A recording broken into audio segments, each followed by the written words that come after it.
This week we talk gold and how it is becoming a source of both hope and misery. Also, two neighbors are battling to stay afloat amidst a currency crunch and crumbling economy.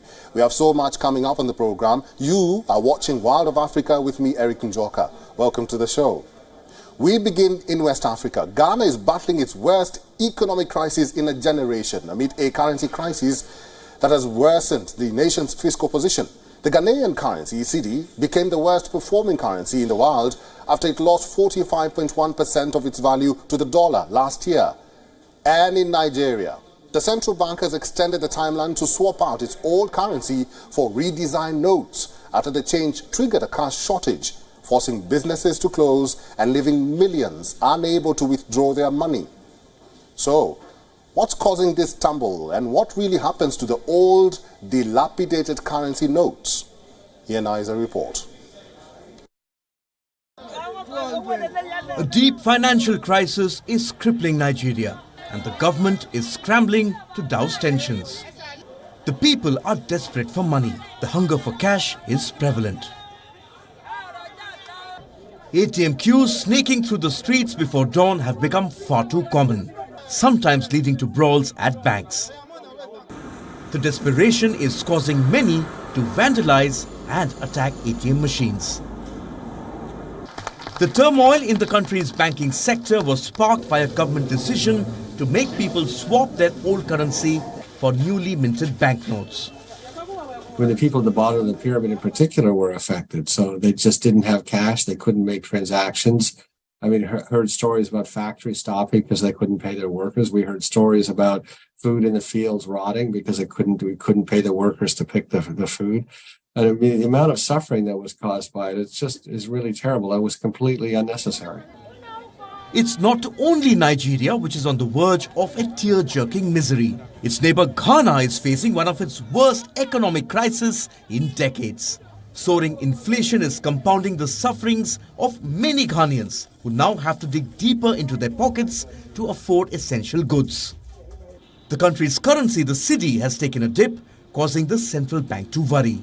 Ghana's central bank has warned the general public to stop using Cedi banknotes as bouquets and hampers when gifting people. It said the currency was issued to be used as a medium of exchange for the purchase of goods and services. The Cedi, issued by the Bank of Ghana, is a trading currency. It was not intended for use as bouquets or hampers. So those of us in business, if you're listening, let's put a stop to this behavior. We have the situation with people spraying money at weddings, and of course they get to need new notes for that. And now we have Ghana having kind of a similar tradition on that. I mean, I personally don't think it's something that the central bank should concern itself with. But what do you do with money that has been declared outdated or old? The process of demonetization began in 2019 when the Kenyan central bank issued a deadline to swap old 1,000 shilling banknotes, which would later be termed useless cash. Kenya printed and rolled out the new currency note the same year, but thousands were left pondering what to do with the huge stacks and bundles of cash at their disposal. The black market at the borders was the only option left for most. Selling old money became a thriving business. Others opted to frame the notes or created souvenirs. In the case of old notes, we've always had a situation where you should be able to take your old note to the bank, and the bank then returns to the central bank, and the central bank has it destroyed. And of course, you say, well, the money's being destroyed. But of course, the central bank can print as much money as it wants. So it just then prints a new note that it gives back to the bank, that gives back to the person. There comes a time in the life of every banknote where it can no longer be used, though in some circumstances, it may still have some value. According to research, central banks across the globe destroy billions of banknotes each year, an action which has been described by analysts as an important part of the cash cycle. When there is also enough proof that a banknote is counterfeit, it is destroyed to prevent it from circulating. It is still not clear how much it costs for the government to replace the destroyed notes. Bureau Report, WION World is One. It's never enough That's what most gold miners who survive from one nugget to the next always say when they are asked why they take the risk. There is a huge gold rush in Senegal and the Democratic Republic of Congo, where thousands are lured by dreams of riches hidden underground. But there is a catch. This precious metal could spell doom or glimmer of hope to those in search of wealth. Find out how in this next report.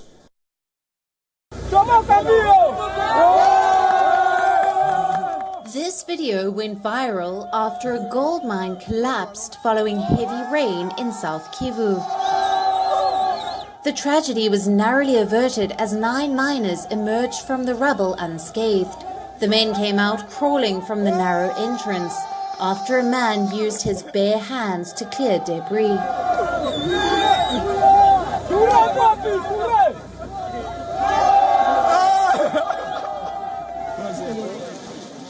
Tragedies are common in this area. In 2020, at least 50 people died after a gold mine collapsed in the Eastern Democratic Republic of Congo following torrential rain. The accident in the makeshift mine occurred in the town of Kamituga in South Kivu province. For the people in the Eastern DRC, small-scale gold mining is a key source of income. The miners are usually overexploited. They risk their lives digging for the ore, which passes through many hands before it becomes a gleaming bar of pure gold. Miles away in the west, the search for the precious metal has dramatically transformed Bantakokuta, a Senegalese town on the borders of Mali and Guinea.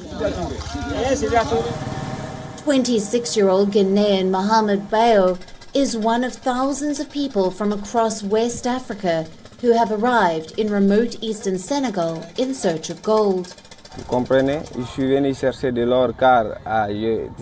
I came looking for gold because, you know, when you're a family man and you're growing up, the family doesn't have any money.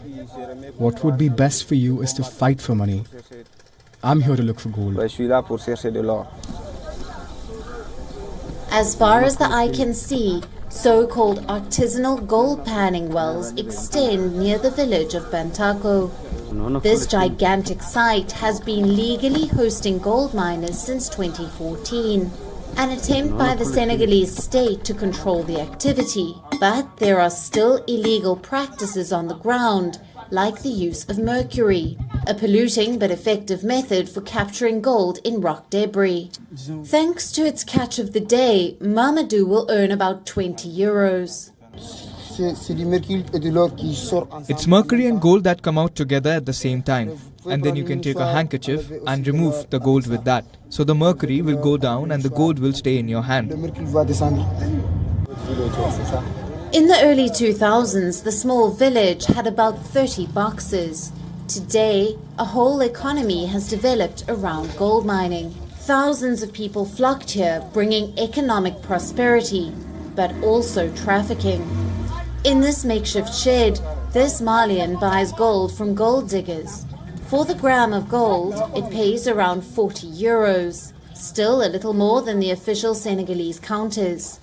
Most of the gold from the Bantako mine goes clandestinely to Mali for resale. Well, I'm going to sell in Mali, in Bamako. If we buy this, we'll send it to Bamako to sell in the big office there.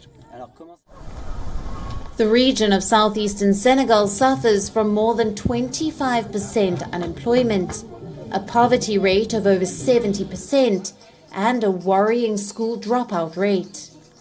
As living conditions fall, many young people attempted to try their luck in the mines.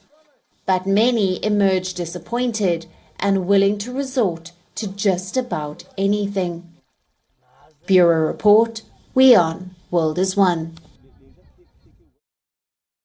With local and regional elections 8 months away and a presidential poll due in 2025, the Ivorian president, Alassane Ouattara, is determined to bolster his majority. He has launched a massive campaign to drum up support, but he also did something that was unprecedented and even unique, reconciling with his predecessors. Here now is a report from Abidjan.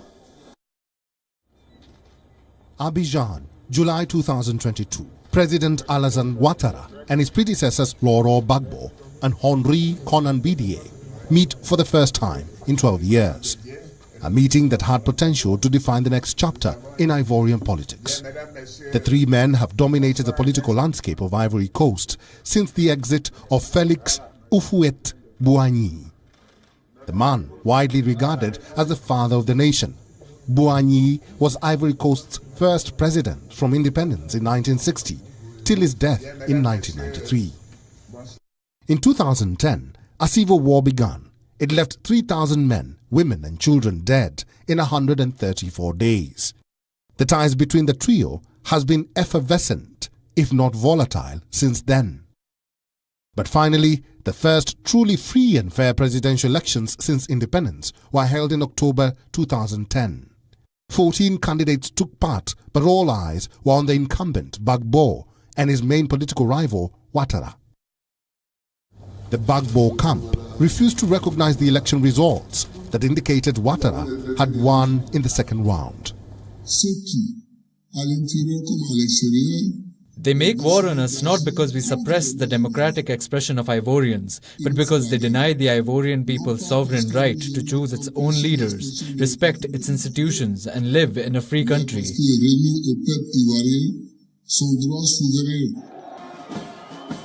Ouattara was installed as president. He was re-elected in 2015 while Gbagbo was sent to the International Criminal Court in The Hague. He was acquitted of all charges related to the post-electoral crises in 2009. He later returned to Ivory Coast and started a new political movement. After 10 years in exile, Gbagbo returned home and vowed to get involved in politics.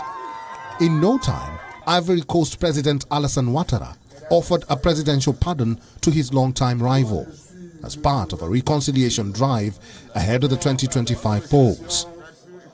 There was this crisis that created differences, but that is behind us.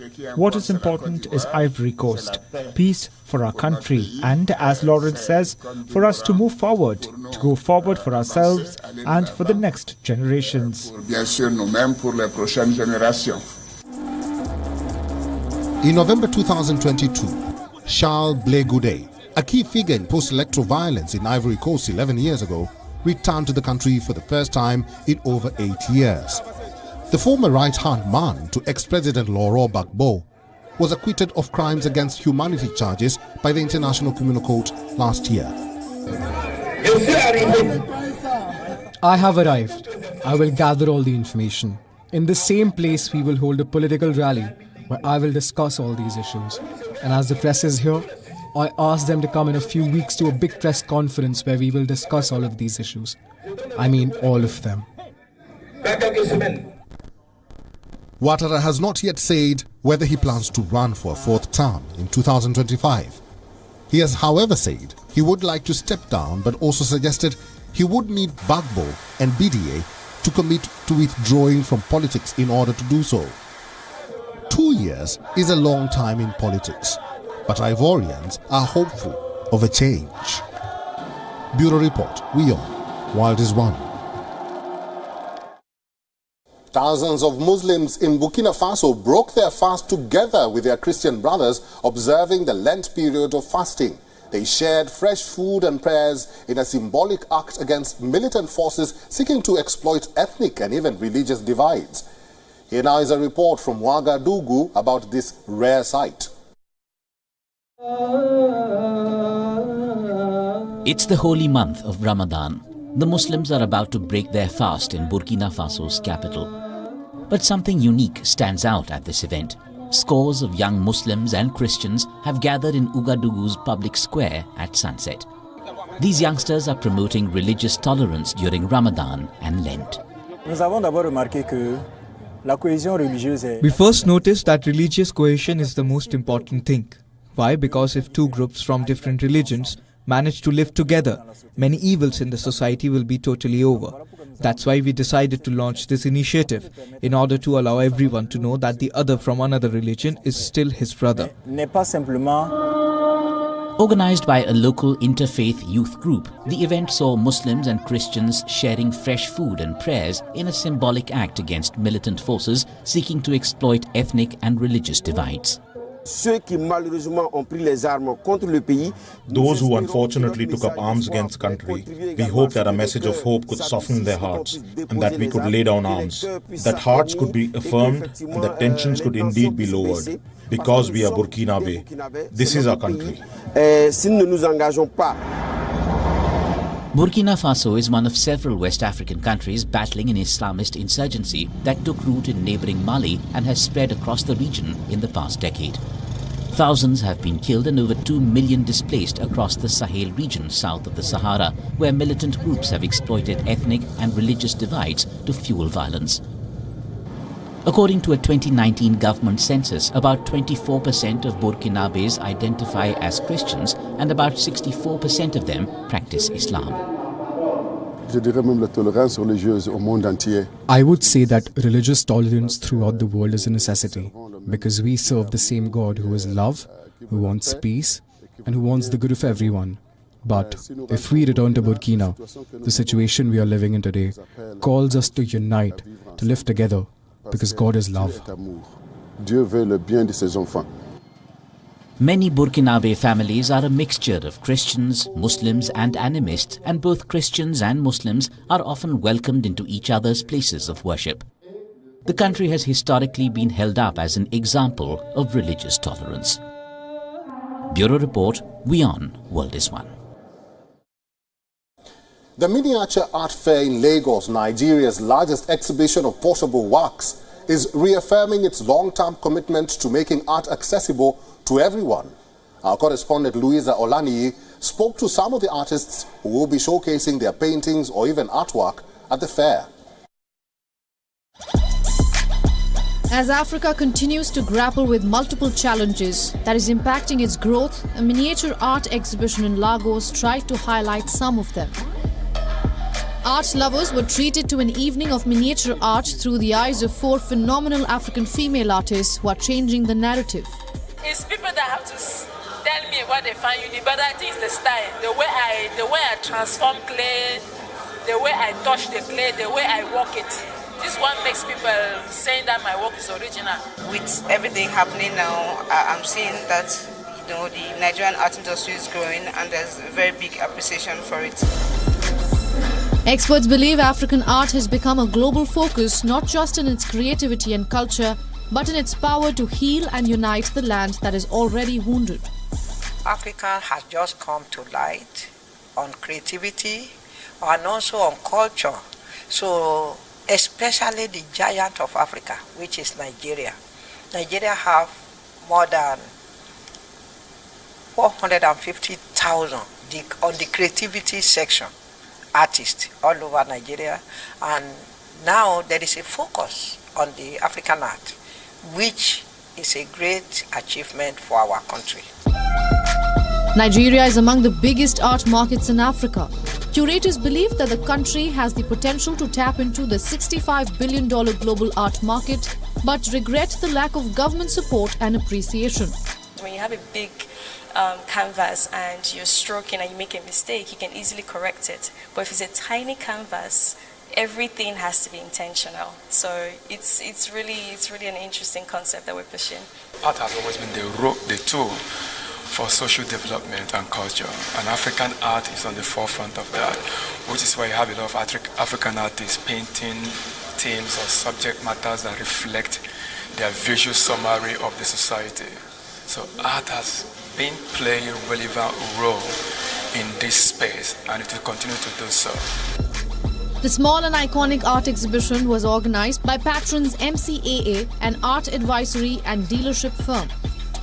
Through inspiring conversations, inciting new questions, provoking curiosity, excitement and outrage alike, artists are poised towards strengthening the will and pushing people to act. From issues of politics, culture and people, great pieces of art are essential ingredients to empowering lives of people, and these amazing women sure understands the craft. They look forward to more appreciation of the art industry by all and sundry. From Lagos, Nigeria, Louisa Olaniyi, WION World is One. How many of you can truly say you have seen the world? When I say the world, I mean everything and everywhere, including the ocean. There's an entire life beneath the ocean, and only some are lucky to say they've seen it all. Here's an inspiring story of South Africa's first black female diving instructor who is on a mission to change the narrative that people of color cannot swim. Our reporter Erik Njoka has filed this report. Meet Zandile Ndlovu, popularly known as the Black Mermaid. With her brightly colored locks, she got the nickname simply because there has never been anyone who looks like her living and existing in the ocean.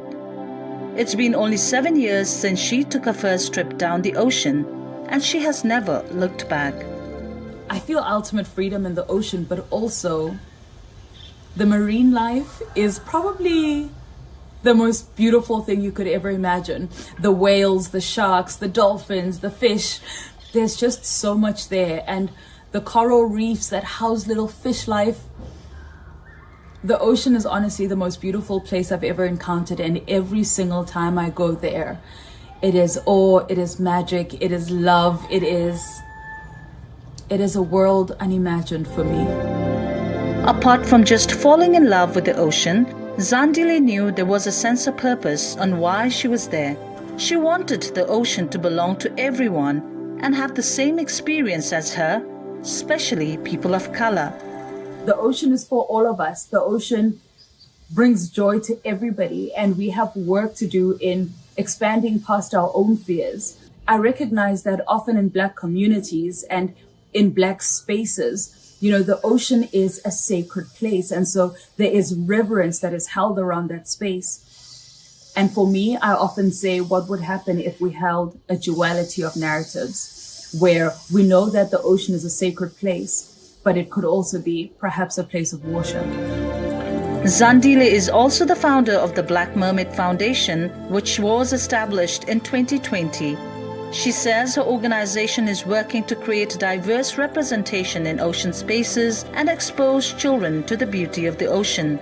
That's how we change narratives, And so for me, it's the hope to see diverse representation in ocean spaces, recreationally, and in sport.